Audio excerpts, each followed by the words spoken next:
ನಾನು ಹುಟ್ಟಿದ ಈ ಊರು ಮಾತು ಕಲಿತ ತವರೂರು ಜೀವ ನೀಡು ಅಂದರು ನೀಡುವೆನಾ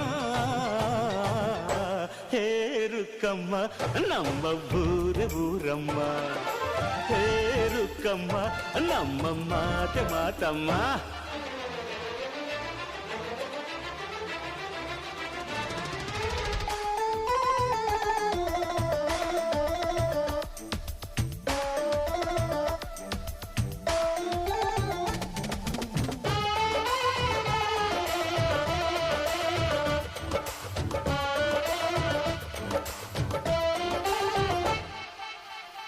ಇಲ್ಲಿರೋ ಸೌಭಾಗ್ಯ